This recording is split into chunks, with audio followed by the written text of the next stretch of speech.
ગુજરાતી નાટક અને ફિલ્મો બંનેમાં પોતાના અભિનયની આગામી છાપ છોડી જનારા અભિનય સમ્રાટ ઉપેન્દ્ર ત્રિવેદીએ દુનિયાના રંગમંચ પરથી પણ હંમેશા માટે વિદાય લઈ લીધી છે.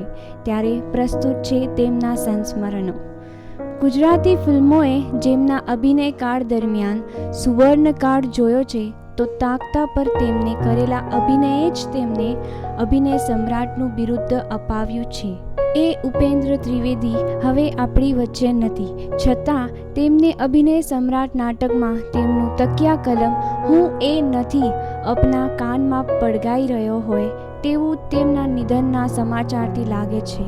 માત્ર અભિનય ક્ષેત્ર જ નહીં, રાજકારણમાં ઝંપલાવ્યું તો તેમાં પણ ગુજરાત વિધાનસભાના સ્પીકર સુધીના પદ પર પહોંચીને તેમાં પણ સફળતાને વર્યા અને ભારત સરકાર પણ તેમને પદ્મશ્રીથી સન્માનિત કર્યા હતા.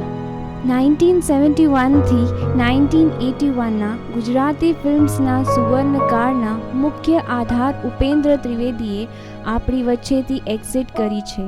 ઉપેન્દ્ર ત્રિવેદી 1960માં કાળુ મકરની ફિલ્મથી તે ગુજરાતી પદે ચમક્યા.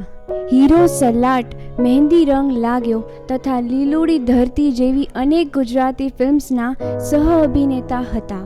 1971માં રવિન્દ્ર દવે દિગ્દર્શિત જેસલ તોરલમાં તેમને મુખ્ય ભૂમિકા ભજવી અને વ્યવસાયિક સફળતાને નવા શખ્સે સર કર્યા પછી તો ઉપરી હિટ ફિલ્મ્સે તેમને સુપરસ્ટાર બનાવી દીધી. ઉપેન્દ્રભાઈએ ઢોલી તારો ઢોલ વાગે તથા મા બાપને ભૂલશો નહીં જેવી હિટ ફિલ્મો પણ કરી છે. ગુજરાતના આ અભિનય સમ્રાટ ઉપેન્દ્ર ત્રિવેદીને બિંગ ગુજરાતીનું શત શત નમન.